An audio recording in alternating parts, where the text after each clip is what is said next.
Nah, setahu gue, menit-menit awal presentasi itu krusial banget. Boleh nggak nih lo contohin sedikit gimana sih caranya lo membuka presentasi? Kalau dari gue pribadi, emang penting juga sih Jun untuk punya first impression ya. Jadi ketika lo awal mau speech atau public speaking, memang lo harus punya first impressionnya seperti apa. Technically ada dua Jun. Yang pertama lo pakai metode yang namanya visual impact. Jadi artinya lu ngasih teknik pembukaan di awal itu pakai visualisasi. Jadi ketika mereka audiens di depan kita, mereka lihat langsung gitu visualisasi apa yang kita lakukan untuk prolog kita atau first impression kita. Nah contohnya gini tadi buat yang visual impact, ini misalnya tadi di MC bilang nih atau moderatornya, ya hadirin sekalian Bapak Ibu, kita akan kedatangan tamu yang kita tunggu-tunggu, seorang pembicara yang sangat berpengaruh bla bla bla, inilah dia gitu kan. Mereka udah welcoming kita, terus kita masuk di visual impact, kita bisa datang dengan bilang dan menunjukkan sesuatu yang visual, betul nggak? Nah contohnya kita gini, oke Bapak dan Ibu sekalian, saya megang uang kertas 100.000, siapa yang mau? Gitu kan, ada angkat tangan pasti mau ya kan. Nggak mungkin kan 100.000 nggak mau, kecuali lu megangnya 1.000 atau 2.000 masih mikir. Oke, yang kedua gue bilang, oke uang ini saya remas-remas, saya kusutkan, oke lihat uangnya, siapa yang masih mau? Oke masih baik yang mau tuh jelas, karena uangnya masih 100.000 kan, nggak gue ganti yang gue remas. Terus gue simpen, gue lempar ke bawah, gue injek-injek tuh uangnya. Siapa yang masih mau uang 100.000 ini? Masih baik angkat tangan dan masih pada mau. Oke, kesimpulannya apa Bapak Ibu? Gitu kan. Gue kasih pertanyaan di situ, akhirnya gue interaksi dari visualisasi impact yang gue berikan dari uang tersebut. Kesimpulannya apa? Kenapa Bapak Ibu sekalian tetap mau menginginkan uang 100.000 ini? Karena kita sama-sama tahu ketika uang saya pegang atau uang saya remas dan ataupun uang saya injak, nilai uang ini nggak berubah, uang ini tetap 100.000. Kecuali uang ini berubah jadi dolar, mungkin Bapak Ibu langsung lari ke depan untuk mengambil uang tersebut. Gitu. Itu kayak visual impact. Jadi prolog di awal tuh lu udah terkesan asik gitu loh. Ngasih materinya lu bakal asik kalau public speaking ya. Kalau lu akan bisa untuk public speaking. Mungkin gitu ya. Iya nggak? Oke. Setuju gue. Oke. Terus berarti selanjutnya ada satu lagi ya yang tadi lu bilang. Oh iya, itu teknik pertama. Yang kedua adalah powerful question. Powerful question ini langsung direct ke pertanyaan-pertanyaan atau isu-isu kasus yang terkait dengan materi yang akan lu sampaikan. Tadi misalnya tentang public speaking juga ya. Nah, gue bakal data dengan bilang, Bapak Ibu sekalian, kita semua pasti pernah merasakan pada saat kita ingin mengajukan proposal kepada investor untuk menyuntikkan dana kepada perusahaan kita. Tapi ternyata proposal kita ditolak, betul? Atau misalnya teman-teman akan nge-propose klien teman-teman untuk bisa berkolaborasi dengan perusahaan teman-teman, tapi ternyata ditolak juga, pasti pernah merasakannya. Atau dulu zaman kita misalnya sekolah atau kuliah, kita mau presentasi, ternyata presentasi kita gagal, pasti teman-teman juga pernah merasakan. Nah, kenapa sih kita pernah gagal akan hal itu? Gimana sih caranya supaya kita bisa nggak gagal lagi dalam berkomunikasi gitu kan? Nah, pada saat ini, saya akan memberikan tips dan trik untuk berkomunikasi public speaking dengan baik. Seperti itu mungkin, Jun. Jadi kayak langsung ngasih pertanyaan, oh iya ya, jadi pertanyaan tersebut pun berkorelasi dengan pengalaman mereka, jadi mereka akan merasakan, oh ya gue juga dulu pernah ngerasain nih waktu ditolak pada saat proposal, atau waktu ditolak, waktu presentasi gue jelek, jadi kayak gue pernah ngerasain hal buruk gue atau kegagalan gue, oh gue pengen memperbaikinya, jadi gue ngasih tahu di situ, ngasih solusi, ya nggak?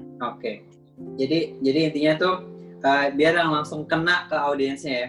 Jadi oh iya, jadi dia mau nggak mau, ini materi ini penting nih buat penting buat dia. Gitu ya. Jadi lu di situ caranya melibatkan emosi mereka dengan pertanyaan-pertanyaan yang udah terkait akan permasalahan mereka. Mereka punya masalah itu dan kita memberikan solusinya di situ. Ya. Jadi berarti kan tadi yang penting itu ketika kita udah tahu audiens kita, terus kita mau nyampein materi apa, dengan powerful question itu kita bisa tahu nih kira-kira pertanyaan apa nih yang cocok buat ditanyain sama audiens kita itu. Iya, terkait dengan topik yang akan lu sampaikan. Iya. Sip. Oke, terakhir nih Zar, mungkin ada kalimat penutup dari lo nih buat teman-teman yang lagi belajar public speaking. Karena kalimat penutup kali ya, jadi mungkin gue lebih ke quotes kali ya. Gue quotes pakai punyanya Carl Basner. Dia bilang, they may forget what you said, but they will never forget how you made them feel.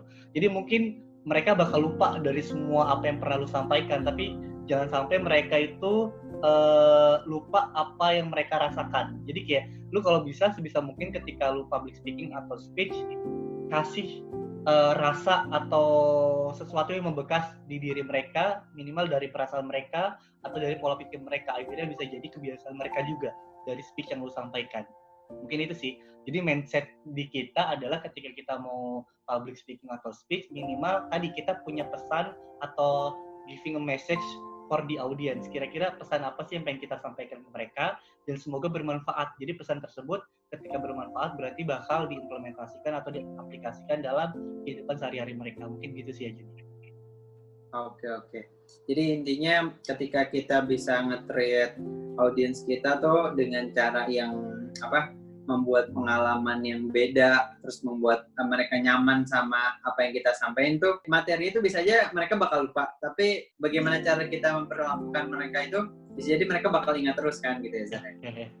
Oke. Ya pastinya kita juga harus terus latihan terus kan ya Zar. Ya, betul. Karena ya tips paling canggih sedunia juga kalau nggak dilakuin terus-menerus juga ya nggak bakal jadi apa-apa gitu kan. Yap. Practice make perfect.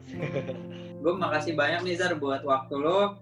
Semoga apa yang lo sampaikan bisa bermanfaat bagi teman-teman yang nonton video ini. Oke, ya udah gitu aja Zar dari gue.